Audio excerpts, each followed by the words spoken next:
अब हम अपना जो चैप्टर है फर्स्ट बुक का लास्ट चैप्टर ग्लोबलाइजेशन को देखेंगे। देखिए सबसे इजी चैप्टर है, सीधे सीधे क्वेश्चन आएंगे। क्या ग्लोबलाइजेशन है, क्या उसके रीजंस हैं, क्या उसका इम्पैक्ट है। इम्पैक्ट में आप देखेंगे कि कुछ पॉलिटिकल है, कुछ इकोनॉमिक है, कुछ कल्चरल है, और इनमें भी कुछ पॉजिटिव है, कुछ नेगेटिव है।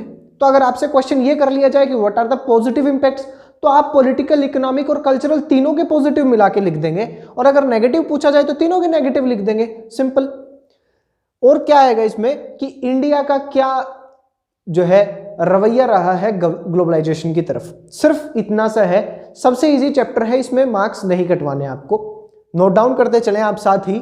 ग्लोबलाइजेशन, देखिए ग्लोबलाइजेशन जो है क्या है एक्चुअल में, पूरा वर्ल्ड जो है वो एक ग्लोबल विलेज बन रहा है। आज लोगों के बीच दूरियां कम हो गई। पहले भी लोग एक दूसरे से मिलते जुलते थे, पहले भी चीजें इधर उधर होती थी, लेकिन आज के ग्लोबलाइजेशन में ऐसा क्या है जो पहले के समय की ग्लोबलाइजेशन से अलग करता है। यह क्वेश्चन 1 मार्क्स में इस चैप्टर का सबसे इंपॉर्टेंट क्वेश्चन है, और वो है स्पीड एंड स्केल। आज की जो गति है और आज जितने स्केल पे हम चीजों को इधर से उधर कर रहे हैं, वो पहले के जमाने में नहीं होता था। हम इसको आगे देखेंगे भी। ग्लोबलाइजेशन की डेफिनेशन देखी जाए तो आपको यही डेफिनेशन लिखनी है, क्योंकि आपकी एनसीईआरटी में है और आंसर की में इसको प्रेफरेंस दी जाएगी। Globalisation as a concept deals with flows, the flow of ideas, the flow of ideas from one place to another, comma capital being shunted between one place. यानी कि कैपिटल, देखिएगा कैपिटल क्या है, कैपिटल से मतलब क्या है इस चीज का। कैपिटल दो तरह की है यहां पर। यहां एक तरफ कैपिटल का मतलब है मनी, पैसा, और एक तरफ कैपिटल का मतलब है machines. Machines are also known as capital. Capital goods होते हैं वो एक तरीके से। तो ideas, capital one part and another, commodities being traded. देखिए ये इन वर्ड्स को ध्यान रखिएगा, कमोडिटी के साथ ट्रेडेड लगाना है आपको, कैपिटल शंटेड आपको लगाना है, and people moving from one place to another in search of better livelihood. आपने ये एज इट इज लिखना है। लोग क्यों मूवमेंट करते हैं? बेटर लाइवलीहुड के लिए, अदरवाइज कोई अपना घर छोड़ के जाने को तैयार नहीं है। ठीक है। द मोस्ट क्रूशियल एलिमेंट, ये भी आप इसी में ऐड करेंगे। The most crucial element in this process is world wide interconnectedness. यानी कि सारा जो दुनिया है वो जुड़ गई है एक दूसरे से। That has been created and sustained. आपको इसको अंडरलाइन करना है। मैं आपको अंडरलाइन क्यों कर रहा हूं? ताकि आपको पता रहे कि आप जब आंसर लिखेंगे तो कौन से वर्ड्स हाईलाइट किए जाते हैं। ठीक है, बाई दीज फ्लोज, सिंपल। तो ग्लोबलाइजेशन आप क्या है? आपके इस बुक के अनुसार ग्लोबलाइजेशन है कि जिसमें आइडियाज, विचार एक जगह से दूसरी जगह जाएं। अब विचार कैसे जा सकते हैं? या तो व्यक्तियों के साथ जाएंगे, लोग जाएं, वो अपने साथ कोई आइडियाज लेके जाएं। मेरा ये विचार है, मैं जहां जाऊंगा मेरे साथ मेरे विचार भी जाएंगे। दूसरा तरीका क्या है कि मैंने कोई बुक लिख दी या मैंने कोई थीसिस लिख दी और वो एक जगह से दूसरी जगह जा रही है, उसको पढ़ के मेरे विचार वहां हैं। दूसरा, मैं अपने साथ कोई चीजें लेकर के चला गया, मैं अपने साथ पैसे ले गया या मशीनें ले गया या कोई कमोडिटी, कोई चीज लेकर के मैं अपने साथ चला गया, वो एक तरीके से हो गया ग्लोबलाइजेशन। या किन्हीं ऐसे साधनों की मदद से जिनके द्वारा इनको भेजा गया, उस वे में भी हम इस चीज को जो है वो कर सकते हैं, ट्रांसफर कर सकते हैं। एक मतलब अगर देखा जाए तो वो है कि पूरा वर्ल्ड आपस में जुड़ गया है। The process of interconnectedness, the process of world wide interconnectedness is known as globalization. The process of transforming the world into a global village is known as globalization. देखिए वर्ल्ड वाइड इंटरकनेक्टेडनेस 1 मार्क्स में question important बनता है। अब अगर कोई चीज होती है तो उसका कोई कारण होता है, कुछ उसके इंपैक्ट होते हैं। इसका कारण क्या है? देखिए ये जो क्वेश्चन है ना, रीजंस, ये बहुत कम चांसेस है कि रीजंस आपसे पूछा जाए। वो ग्लोबलाइजेशन की डेफिनेशन पूछ लेगा और 2 मार्क्स में आपसे पूछ सकता है। मान लीजिए उसने 2 मार्क्स के क्वेश्चन में आपसे पूछ लिया कि व्हाट आर द रीजंस, या 4 मार्क्स में आपने दे दिया कि what do you mean by globalisation, what were the reasons behind behind globalisation. तो उसमें क्या प्रोसेस रहेगा, उसमें आपके पास जो डेफिनेशन होगी वो 1.5 से 2 नंबर की होगी, क्योंकि डिवीजन होता है। 2 क्वेश्चन अगर एक तरीके से जुड़े हुए हैं तो क्या होगा, 2+2 रख देंगे या 1.5 रख देंगे इधर और वहां पर 2.5 रख देंगे, इस तरह से होगा। अब देखिएगा, आपका सबसे पहला रीजन है टेक्नोलॉजिकल एडवांसमेंट। टेक्नोलॉजी जब एडवांस हुई, देखिएगा globalisation means world wide interconnectedness, और ये सारे कारण इस तरफ ले जाएंगे और इसका मतलब अपने आप में ग्लोबलाइजेशन है। इंटरकनेक्ट आप कैसे हुए, सबसे इंपॉर्टेंट आप लिखेंगे इंटरनेट। इंटरनेट के थ्रू आज आप इंटरकनेक्टेड हैं एक जगह से दूसरी जगह। आप माइक्रोचिप का इन्वेंशन हुआ, उससे पहले प्रिंटेड प्रेस का इन्वेंशन हुआ। तो इस तरह से जो टेक्नोलॉजिकल एडवांसमेंट होती गई, उनसे हमारे आइडियाज फैले। जैसे प्रिंटिंग प्रेस आई, पहले आप एक ही चीज को उसको लिखना पड़ता था, लेकिन प्रिंटिंग प्रेस के आने के बाद एक ही बार में आप बहुत सारी किताबें छाप सकते थे, एक ही बार में आप अपने आइडियाज को बहुत वास्ट लेवल के ऊपर रिप्रोड्यूस कर सकते थे, उनको भेज सकते थे। इंफॉर्मेशन टेक्नोलॉजी की ग्रोथ हुई है, आईटी सेक्टर की जब ग्रोथ हुई है तो इससे आउटसोर्सिंग और बढ़ी है। यानी कि आप यहां बैठे बैठे आप किसी कंपनी में कोई काम करवाना चाहते हैं, उसको आप किसी और से करवा सकते हैं, यानी किसी बाहर से करवा सकते हैं, किसी थर्ड पार्टी से करवा सकते हैं थ्रू इंटरनेट। ठीक है, और क्या है, देखिए ये रीजन बहुत इंपॉर्टेंट है, collapse of USSR and communism. देखिए कम्युनिज्म और यूएसएसआर जो था वो विरोध करता था किस चीज का, इस ग्लोबलाइजेशन का। ग्लोबलाइजेशन के अगेंस्ट आप देखेंगे कम्युनिस्ट लेफ्ट विंग ग्लोबलाइजेशन के अगेंस्ट है, वो मानती है कि ग्लोबलाइजेशन का मतलब है एक तरीके से बर्बादी। तो जैसे ही यूएसएसआर कोलैप्स हुआ, what happened after the, what were the consequences of the disintegration of USSR. वहां पर जितने भी कंट्रीज थी, एक डिसइंटीग्रेशन का एक सबसे इंपॉर्टेंट था शॉक थेरेपी। इसमें क्या करना पड़ा, आप जब चेंज किए अपने सिस्टम को तो अब आप किसके पास गए, आईएमएफ वर्ल्ड बैंक के पास, और उन्होंने आपसे क्या कहा था, अपने मार्केट्स को खोलिए, डीरेगुलेशन कीजिए अपने यहां पर। आप फॉरेन इन्वेस्टमेंट के लिए, एफडीआई के लिए या फॉरेन इंस्टीट्यूशनल इन्वेस्टमेंट के लिए अपने मार्केट को खोलेंगे। अब दैट वाज कंडीशन जिस पे उन्हें लोन दिया गया था ट्रांसफॉर्मेशन के लिए।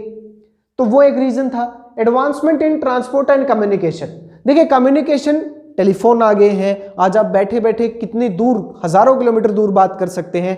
दूसरा क्या है, अब आपके पास बेटर मीन्स ऑफ ट्रांसपोर्ट है। पहले अपने साथ आप एक चीज ले गए, 2 चीज ले गए, बहुत लंबा समय लग जाता था, लेकिन अब आपके पास एरोप्लेन्स हैं। इस वर्ड को ध्यान से देखिए, कंटेनराइजेशन, सामान को इधर से उधर ले जाने के लिए आप बड़े बड़े कंटेनर्स का प्रयोग कर रहे हैं, जिनमें बहुत आसानी से आप बहुत लार्ज स्केल पे चीजों को जो है स्टोर कर सकते हैं। Growth of MNCs, multinational companies जब बढ़ती हैं तो मल्टीनेशनल कंपनीज बहुत सारे देशों में अपना व्यापार करती हैं। इनका नाम ही आप देखिए ना, मल्टी नेशनल कंपनीज बनाया। अब एप्पल देखिए आप, कंपनी है यूएस की, मैन्युफैक्चरिंग कर रही है चाइना में और सप्लाई कहां कर रही है, हर जगह। तो एक तरीके से रोल ऑफ एमएनसीज बढ़ता चला गया। एमएनसी क्यों, अब कोई देश एमएनसी के दबाव में क्यों आता है, बहुत बड़ी एमएनसी होती है, बहुत बड़ी कंपनी होती है, तो उतना ही एम्प्लॉयमेंट जनरेशन है। सरकार उस एमएनसी को कोई दबाव डालेगी, वो अपना प्लांट बंद करेंगे, निकल जाएंगे, लेकिन जो अनएम्प्लॉयमेंट की सिचुएशन क्रिएट होगी, who will deal with that situation, वो गवर्नमेंट पे प्रेशर आएगा, इसलिए गवर्नमेंट एमएनसी से दब जाती है। Role of IMF, World Bank and WTO, IMF, World Bank और वर्ल्ड ट्रेड ऑर्गेनाइजेशन ने क्या किया कि इन्होंने अपनी शर्तें ही इसी तरह से लगाई कि आपको जो है अपने आप को डीरेगुलेट करना होगा, आपने यहां पर लिबरलाइजेशन लानी होगी। देखिए ये जो वर्ड है ना ग्लोबलाइजेशन, ये आप बहुत नैरो सेंस में यहां पे पढ़ रहे हैं। एक्चुअली में 2 चीजें और होती हैं जिनसे ये चीज आती है, लिबरलाइजेशन एंड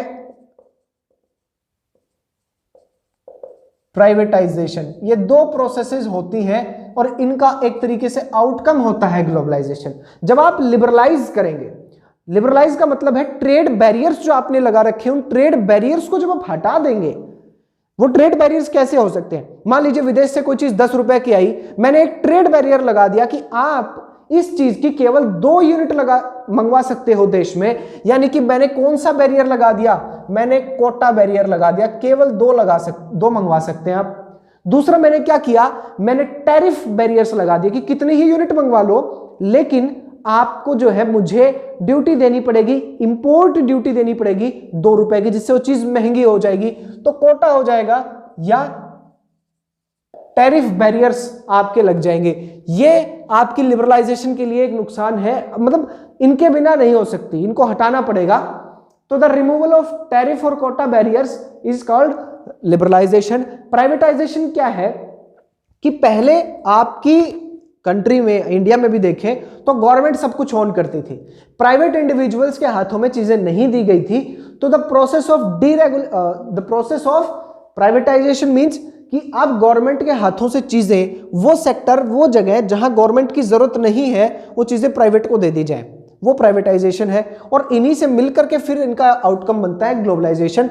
मेन इंपैक्ट होता है लिबरलाइजेशन का कि आप जैसे ही लिबरल होंगे ज्यादा चीजें आ जा पाएंगी, और जब ज्यादा चीजें आ जा पाएंगी तो वर्ल्ड वाइड इंटरकनेक्टेडनेस होगी, आप कनेक्ट होंगे सारी दुनिया से। अब आपके पास देखा जाए तो इन्होंने भी ये कंडीशन रखी, reduced restrictions on the movement of capital and commodities. ये इसका आउटकम ही है एक तरीके से कि जब इन्होंने कहा तो उन्होंने रेस्ट्रिक्शंस कम की, और जिसके जरिए जो है चीजें इधर उधर होने लगी। अब देखिएगा इसके इंपैक्ट अगर हम देखें, पॉलिटिकल, इकोनॉमिक और कल्चरल, पॉजिटिव और नेगेटिव दोनों है। देखिए नेगेटिव कॉन्सिक्वेंसेज में देखा जाए तो ये कहते हैं erosion of state capacity. Erosion of state capacity से क्या मतलब है? यानी कि क्षमता, देखिए राज्य की क्षमता में जो है कमी आना। पहले स्टेट जो कर सकता था अब वो नहीं कर सकता, क्योंकि आप देखें कि अब पहले पूरा कंट्रोल स्टेट के पास था, state in the sense nation, centre, उसके पास सारा कंट्रोल था, लेकिन अब नहीं है। अब उसने डीरेगुलेट किया है चीजों को, अपने हाथों से चीजें प्राइवेट साइड में भी डाली है। दूसरा ये कि वेलफेयर जो है, वेलफेयर स्टेट की जगह अब मिनिमलिस्ट स्टेट्स आ रहे हैं। देखिए वेलफेयर स्टेट क्या है, कल्याणकारी राज्य क्या है? ये सोशलिज्म का एक एग्जाम्पल है, सोशलिज्म की एक आइडियोलॉजी है। वेलफेयर स्टेट का मतलब है कि जो गवर्नमेंट है, जो स्टेट है, स्टेट क्या करेगा? जो गरीब हैं, डिप्राइव्ड हैं, जो इम्पावराइज्ड हैं, जो बहुत बहुत ज्यादा जो है परेशान लोग हैं, मजबूर हैं, दबे कुचले हैं, उन लोगों के अपलिफ्टमेंट के लिए वो काम करेगा। लेकिन मिनिमलिस्ट स्टेट ऐसा कुछ नहीं करता, वो मिनिमल फंक्शन करता है। स्टेट का मिनिमम फंक्शन है law and order, law and order को बनाए रखना एंड सिक्योरिटी, सिर्फ ये 2 काम करता है। तो ये भी एक नुकसान है, क्योंकि अब जब इस तरह से आप देखेंगे तो यहां आपको याद होना चाहिए पॉलिटिकल इंपैक्ट जब पड़ा, आप एक बार याद कीजिए कि स्टेट कैपेसिटी, और इसका एग्जांपल आपको सेकंड चैप्टर में मिल रहा है। जब यूएसएसआर डिसइंटीग्रेट हुआ तो लार्जेस्ट गैरेज सेल क्या स्टेट कैपेसिटी का इरोजन नहीं था? वहीं आप वहां पर एक चीज देखेंगे कि जब वेलफेयर सिस्टम खत्म हुआ तो लाखों लोग ऐसे थे जो गरीबी रेखा के नीचे चले गए, उनका ध्यान रखने वाला कोई नहीं था। पहले स्टेट उनका लुक आफ्टर कर रही थी, लेकिन अब नहीं करेगी। तो ये 2 लाइनें आप देखेंगे, इन दोनों का एग्जांपल आपको सेकंड चैप्टर में देखने को मिला है। तीसरा क्या है कि market is now the prime determinant of social and economic priorities. पहले सरकार तय करती थी, एक्चुअली में गवर्नमेंट डिसाइड करती थी कि क्या चीज सही है, क्या चीज गलत है, कैसे हमारी इकोनॉमी होगी, लेकिन अब मार्केट है। मार्केट इन द सेंस, देखिए जब ग्लोबलाइजेशन आ जाती है तब आप मार्केट इकोनॉमी बन जाते हैं या मिक्स्ड इकोनॉमी बन जाते हैं। मार्केट इकोनॉमी का क्या है? देखिए मैं अब आपको बताऊं, 3 क्वेश्चंस होते हैं इकोनॉमिक्स में, what to produce, how to produce and for whom to produce. आप क्या बनाएंगे, कैसे बनाएंगे और किसके लिए बनाएंगे? सरकार तय जब करती है तो क्या बनाएगी सरकार? सरकार वो चीज बनाएगी जो लोगों के लिए सही है। लेकिन प्राइवेट आदमी जब बनाएगा तो क्या बनाएगा? वो बनाएगा जिससे उसका प्रॉफिट मैक्सिमाइज हो। कैसे बनाया जाए? 2 तरीके इसमें बताए गए, एक कैपिटल इंटेंसिव की मशीनों का ज्यादा प्रयोग किया जाए, दूसरा लेबर इंटेंसिव की एम्प्लॉयज का ज्यादा प्रयोग किया जाए। तो ऐसे में सरकार क्या चुनेगी? सरकार चुनेगी जो बेनिफिट उस समय पर सोसाइटी को हो पाएगा।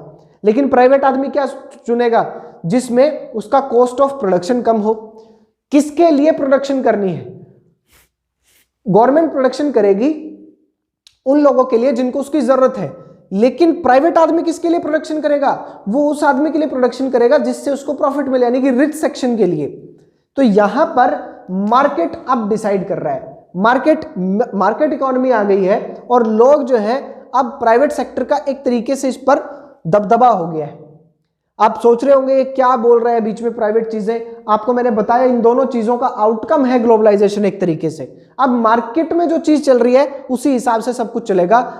पॉलिटिकल कॉन्सिक्वेंसेस है, स्टेट की पावर पॉलिटिकल बेसिस में सबसे ऊपर होता है स्टेट, ठीक है, वो सवरन होता है अपने आप में, यानी कि प्रभु सत्ता संपन्न होता है, उसके ऊपर किसी और का कंट्रोल नहीं होता। तो सबसे बड़ी पॉलिटिकल अथॉरिटी, सबसे बड़ी जो है पॉलिटिकल कम्युनिटी जो है उसमें सबसे टॉप पे होता है स्टेट। स्टेट पे क्या इंपैक्ट पड़ेगा? स्टेट की पावर खत्म हो गई, स्टेट की पावर खत्म हो गई। क्यों? अब आपने स्टेट की जगह, स्टेट की कैपेसिटी में कमी आ गई। कैसे आ गई? पहले स्टेट वेलफेयर के काम कर सकता था, अब स्टेट नहीं कर पाता। पहले स्टेट डिसाइड करता था कि क्या सोशल और इकोनॉमिक प्रायोरिटीज होंगी, लेकिन अब मार्केट के अंदर सप्लाई और डिमांड, मार्केट का सेंटिमेंट डिसाइड करता है कि क्या सोशल और इकोनॉमिक प्रायोरिटीज होंगी। दूसरा क्या है? Role of MNCs. एमएनसी का मैंने आपको बताया कि स्टेट की कैपेसिटी को खत्म करने में एक तरीके से एमएनसी का भी बहुत बड़ा रोल है। बहुत बड़ी बड़ी मल्टीनेशनल कंपनीज होती हैं जिनका बजट इवन कई कंबाइंड स्टेट्स से भी ज्यादा होता है। तो ऐसे में अगर स्टेट पे प्रेशर एक्सर्ट करना है, मान लीजिए आपके 10 लाख एम्प्लॉयज हैं वहां पर और आप उनकी कोई बात नहीं माने और वह आपको ये धमकी दे दे कि हम बंद करके चले जाएंगे, तो 10 लाख लोग अनएम्प्लॉयड हो जाएंगे। आप 10 लाख अनएम्प्लॉयड को कैसे संभालेंगे? तो स्टेट दब जाती है इनसे। दूसरा, अब इसमें पॉजिटिव इसका बिल्कुल उल्टा है। वो कह रहे हैं कि बूस्ट भी तो मिला है स्टेट को, अब आपके पास बेटर टेक्नोलॉजी है, आप लोगों की ज्यादा जानकारी रख सकते हैं, आप लोगों के लिए और अच्छा काम कर सकते हैं। तो टेक्नोलॉजी ने तो स्टेट को बूस्ट अप किया है, स्टेट की पावर कम थोड़ी की है। दूसरी बात, स्टेट पहले क्या था? आपने कहा ना कि स्टेट की आपने इरोजन कर दिया, उसकी कैपेसिटी खत्म कर दी, तो ऐसा तो है नहीं। आज भी पॉलिटिकल बेसिस में सबसे ऊपर कौन है? स्टेट है। और स्टेट को गवर्न कौन करता है? जो जनता के द्वारा चुना गया है।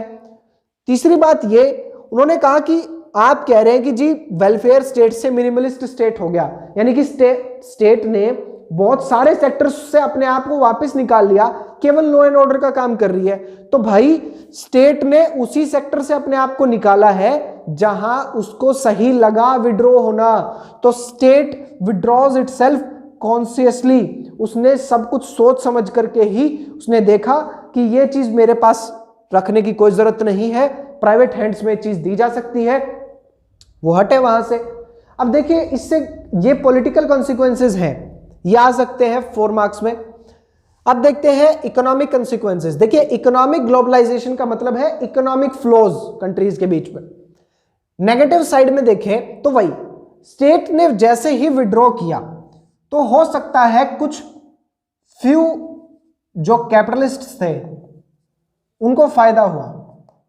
मशीन जैसे मान लीजिए इंडस्ट्रीज से विड्रॉ किया उसने, तो जब विड्रॉ किया तो यानी कि प्राइवेटाइजेशन जब हुआ तो कुछ लोगों को तो फायदा हुआ कि हाँ अच्छी बात है, हम इन्वेस्ट कर पाए, हम यहां पर चीजों को ले पाए। लेकिन मेजॉरिटी लोग यानी कि ये जो गरीब लोग थे इनका क्या? ये तो स्टेट के ऊपर डिपेंडेंट थे, इनका क्या? तो इन लोगों ने इस बात को उठाया। उन्होंने कहा वीकर कंट्रीज के लिए ये चीज नहीं है, क्योंकि ग्लोबलाइजेशन जब कहा जिस भी गरीब देश में ग्लोबलाइजेशन आती है तो उसका एक्सप्लॉइटेशन ही होता है, उसको कोई फायदा नहीं हो पाता है। अब गरीब देश में इसमें कल्चर से भी रिलेट हो जाएगा। आज आप मान लीजिए कोई वीक कंट्री है, कोई इकोनॉमिकली वीक कंट्री है, आप उसमें अपनी चीजों के ऊपर रिलाई, आज इंडिया और यूएस का ले लीजिए, आप जीन्स लेने जाएंगे तो भी आप ऐसा ब्रांड बोलेंगे जो आउटसाइड इंडिया का हो, ठीक है, आप जॉन पार्कर बोले, आप कुछ भी बोले, आप ऐसी चीजें प्रेफर करेंगे जो आपकी ना होकर के पावरफुल कंट्रीज की होंगी, डेवलप्ड कंट्रीज की होंगी। आप फोन लेंगे तो भी आप आईफोन को प्रेफरेंस देंगे। तो ऐसे में वीकर कंट्रीज को नुकसान होता है और गरीबों के लिए तो बर्बादी लाता ही लाता है इकोनॉमिक कंसिक्वेंसेस, क्योंकि स्टेट ने आपने आपको विड्रॉ किया और आपने क्या किया, इन लोगों की प्रेफरेंस। अब इसमें क्या है, जैसे ही स्टेट ने विड्रॉ किया और जो प्राइवेट आदमी है वो प्राइवेट मैन्युफैक्चरर किसके लिए बनाता है, he never makes goods for social welfare, उसको अपना प्रॉफिट मैक्सिमाइज करना है, तो इन लोगों को नुकसान होगा। अब देखा जाए तो इन्होंने सोशल सेफ्टी नेट्स की मांग की। इन्होंने कहा कि what are social safety nets, they are some measures to minimise the impact of या minimise the negative impact of economic globalisation. ठीक है, कुछ इकोनॉमिस्ट जो है वो ग्लोबलाइजेशन को रिकॉलोनाइजेशन ऑफ वर्ल्ड भी कहते हैं। हालांकि इसके कुछ पॉजिटिव साइड भी देखे तो कुछ लोग कहते हैं कि सर देखिए ये होगा, ये इनइविटेबल है, ये तो अवश्यम भावी है, यानी होकर ही रहेगा, आप इसको रोक नहीं सकते, तो बेहतर है आप इसके अंदर कुछ मॉडिफाई करके ही आप अपने आप को एडजस्ट करें। दूसरा ये उन्होंने कहा कि देखिए इकोनॉमिक ग्रोथ बढ़ेगी, ज्यादा इकोनॉमिक फ्लोज होंगे, ज्यादा चीजें बनाई जाएंगी, ज्यादा प्रोडक्शन होगी, और जब ज्यादा प्रोडक्शन होगी तो उससे क्या होगा, आपको एम्प्लॉयमेंट भी ज्यादा मिलेगा, तो आपको फायदा है। इस तरह की बातें उन्होंने की। कल्चरल कॉन्सिक्वेंसेस अगर हम देखें तो कल्चरल कॉन्सिक्वेंसेस में ये कहते हैं कि देखिए थ्रेट है, दुनिया भर के कल्चर्स के लिए थ्रेट है। वो कहते हैं कि आप कह रहे हो कि राइज हो रहा है, यानी कि क्या है कि अब एक यूनिफॉर्म कल्चर बन रहा है। अब क्या बन रहा है, एक यूनिफॉर्म कल्चर, कि सब कल्चर्स एक दूसरे के साथ इंटरमिक्स हो रहे हैं और एक यूनिफॉर्म कल्चर बन रहा है। लेकिन ये यूनिफॉर्म कल्चर यानी कि कल्चरल होमोजेनाइजेशन, यानी कि बहुत सारे कल्चर्स आपस में मिल रहे हैं, इस यूनिफॉर्म कल्चर के नाम पे हमारे पास है वेस्टर्न कल्चर का इंपोजिशन। हमारे कल्चर में कुछ नहीं हुआ, बच्चे हमारा कल्चर भूल रहे हैं, वेस्ट के कल्चर को अपना रहे हैं, वो अपनी संस्कृति, अपने रीति रिवाज, अपना ट्रेडिशन भूल रहे हैं और वो वेस्ट की तरफ जा रहे हैं। वो वेस्टर्न, आप देखें अब रिसेंटली अगर आप देखें क्रिसमस पर देखें, इंडिया की संस्कृति में सेंटा क्लॉज की क्या एग्जिस्टेंस है, लेकिन फिर भी लोग उस तरफ अट्रैक्टेड हैं। तो वेस्ट, बहुत सारी कंट्रीज का एलिगेशन है कि वेस्टर्न कल्चर डोमिनेंट है। यही अगला पॉइंट भी है कि जो पुअर कंट्रीज होती हैं वो एक्चुअली कल्चरल, किसका कल्चर फॉलो करती हैं, पावरफुल कंट्रीज का। देखिए ये पॉइंट लिंक्ड है, weaker countries ruins to weaker countries और कल्चर का। आप जीन्स पहन रहे हैं, आप जीन्स कहां से, क्या आपके ट्रेडिशन में जीन्स थी, क्या आपके कल्चर में जीन्स की एग्जिस्टेंस थी, नहीं। आपने जीन्स किसकी पहनी, एक डोमिनेंट कल्चर की आपने जीन्स पहनी, एक पावरफुल कंट्री का कल्चर है वो, वहां से आपने जीन्स ले ली। ठीक है जी। दूसरा क्या कि इसी से क्या हो रहा है, shrinkage of rich cultural heritage, यानी कि हमारी जो है संस्कृति को भूलते जा रहे हैं लोग, हमारी धरोहरों को भूलते जा रहे हैं, और किसकी तरफ अट्रैक्टेड है, वो वेस्ट की तरफ अट्रैक्टेड है। मैकडोनल्डाइजेशन बोला गया कि आप सिर्फ और सिर्फ उस तरफ भाग रहे हैं, आप अपनी चीजों को छोड़ते हुए, अपने कल्चर की चीजों को छोड़ते हुए आप वहां जा रहे हैं। आप ब्लू जीन्स का एग्जाम्पल ले सकते हैं, आप मैकडोनल्ड्स का एग्जाम्पल ले सकते हैं, आप जो है कोल्ड ड्रिंक का एग्जाम्पल ले सकते हैं। साथ ही साथ कुछ पॉजिटिव साइड भी कुछ लोगों ने कहा। उन्होंने कहा देखिए कल्चर कोई स्टैटिक चीज नहीं है, कल्चर कोई ऐसा नहीं है कि मेरा कल्चर है, ये कल ऐसा था, आज ऐसा है और कल भी ऐसा रहेगा। हर कल्चर कुछ ना कुछ बाहर से चीजें एक्सेप्ट करता है, बस बशर्ते वो चीजें जो है खराब ना हो, नेगेटिव ना हो। अगर कोई बाहर से आने वाली चीज हमारी चॉइसेस बढ़ा देती है तो अच्छा है, आप बर्गर खाइए, लेकिन उसकी जगह आप अपनी चीज, जो एग्जांपल दिया गया है डोसा, उसको रिप्लेस मत कीजिए। आपने बर्गर ऐड किया तो this addition should not lead to the removal of dosa और your traditional dish. Second thing उन्होंने कहा कि कल्चरल होमोजेनाइजेशन के साथ साथ कल्चरल हेट्रोजेनाइजेशन ही हुआ है, कि हर कल्चर अब अपने आप में डिफरेंट हो रहा है, बाहर से कुछ चीजें हम अडॉप्ट कर रहे हैं। अब आप यूएस में देखें तो यूएस में आप ब्लू जीन्स के साथ खादी का कुर्ता पहने उनको लोगों को देख सकते हैं, इंडिया में आप देख सकते हैं कुर्ते के साथ जीन्स।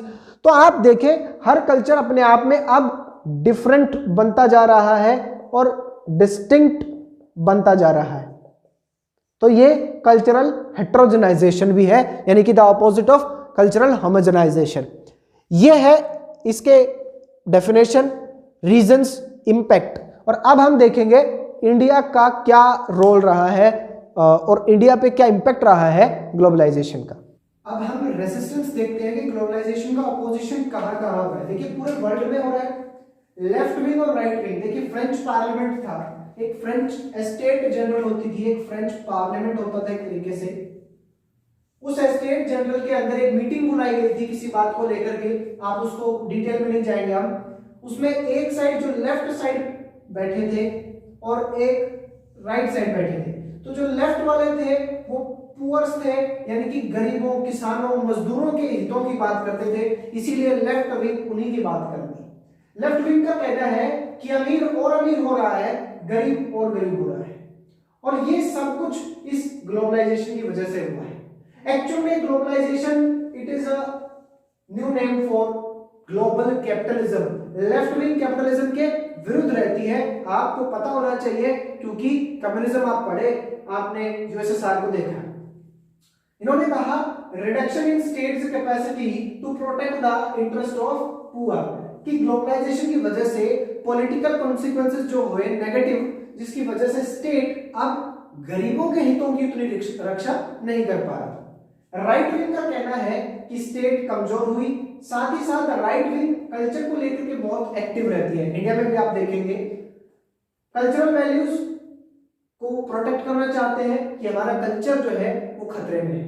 दूसरा, ये इकोनॉमिक्स में जो है ये भी एक तरीके से लिबरलाइजेशन के खिलाफ है थोड़े। ये भी कहते हैं कि कुछ जगह पे हमें सेल्फ रिलायंस चाहिए, कुछ जगह पे अभी भी प्रोटेक्शनिज्म चाहिए, यानी कि उस सर्टेन सेक्टर को गवर्नमेंट बचाए, कंपटीशन से बचाए।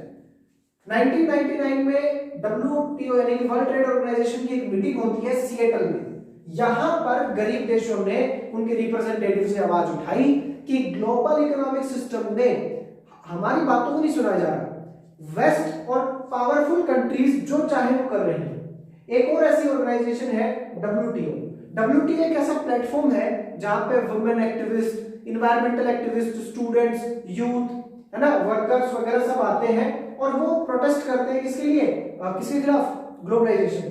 इसकी मीटिंग्स बहुत इंपॉर्टेंट है। First meeting port Alegre Brazil 2001 बहुत इंपॉर्टेंट है। इंडिया में फर्स्ट मीटिंग हुई मुंबई में, जो कि वर्ल्ड सोशल फोरम की 4th मीटिंग थी, और लेटेस्ट मीटिंग ब्राजील में हुई 2018 में। अब देखिएगा इंडिया के अंदर ग्लोबलाइजेशन का क्या सिस्टम था।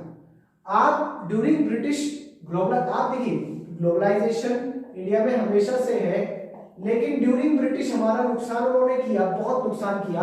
और अब हमने क्या डिसाइड किया आजादी के बाद, टिल 1991 हमने प्रोटेक्शनिज्म को अपनाया कि हम अपने देश के लोगों को टाइम देंगे, उनको डेवलप्ड कंपनी से बचाएंगे, पहले उनको थोड़ा सीखने देंगे और फिर उन्हें कंपटीशन के लिए लाएंगे।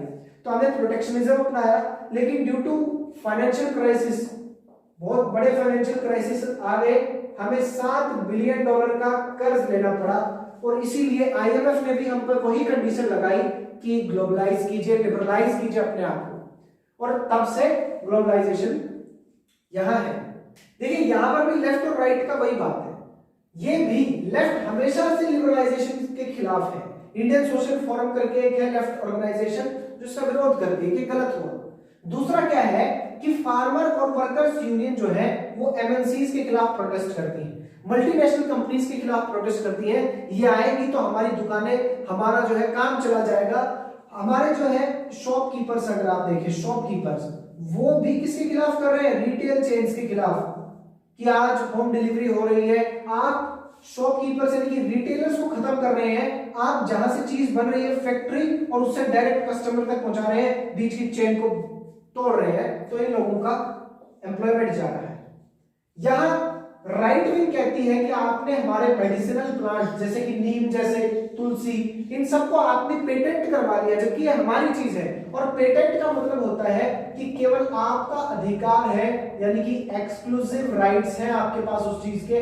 आप कोई भी व्यक्ति उस चीज की प्रयोग करेगा तो आपको उसकी रॉयल्टी देगा, आपकी परमिशन से करेगा। वो फॉरेन टीवी चैनल्स जो यहाँ दिखाए जा रहे हैं उनका विरोध करते हैं। अब देखिएगा ये दो इंपॉर्टेंट चीजें हैं। वो कहते हैं सेलिब्रेशन ऑफ वैलेंटाइंस डे, कि आपके ऊपर वेस्ट का इंपैक्ट पड़ा, आपके ऊपर कल्चरल, देखिए ध्यान से देखिएगा, कल्चर के हैं ये, कल्चरल इंपैक्ट पड़ा कि आप कमजोर हैं, वीक हैं, आप गरीब हैं तो अमीर देशों के आपके ऊपर इंपैक्ट पड़ा, आपने क्या किया, वैलेंटाइंस डे सेलिब्रेट करना शुरू किया, जबकि आपके कल्चर में तो ये चीज थी नहीं। वो अपोज करते हैं westernisation of apron, specially that of girls. Apron मतलब कपड़े, क्लोथ्स, कि आप शॉर्ट स्कर्ट पहन रहे हैं, इस तरह की चीजों का वो विरोध करते हैं। लेकिन यहां पर एक क्वेश्चन ये भी आ जाता है कि पर्सनल लिबर्टी ये अपोज कर रहे हैं, कुछ लोग इनका काउंटर अपोज करते हैं, हमारी मर्जी हम कुछ भी पहने। अब आप बताएंगे खुद कमेंट करके, आपको क्या लगता है इन दो चीजों पर, क्या वैलेंटाइंस डे सेलिब्रेट करना चाहिए, क्यों नहीं करना चाहिए, तो क्यों, और क्या महिलाओं के ऊपर जो वेस्टर्न क्लॉथ की बात की गई, जो शॉर्ट ड्रेसेस की बात की गई, क्या महिलाओं को इस तरह से ये बात कहना ये ठीक नहीं है, उनको रोकना ऐसे कपड़े पहनने से वो ठीक है या नहीं है, आप क्या मानते हैं वो देखें इसमें। ये चैप्टर यहां खत्म होता है। Thanks a lot.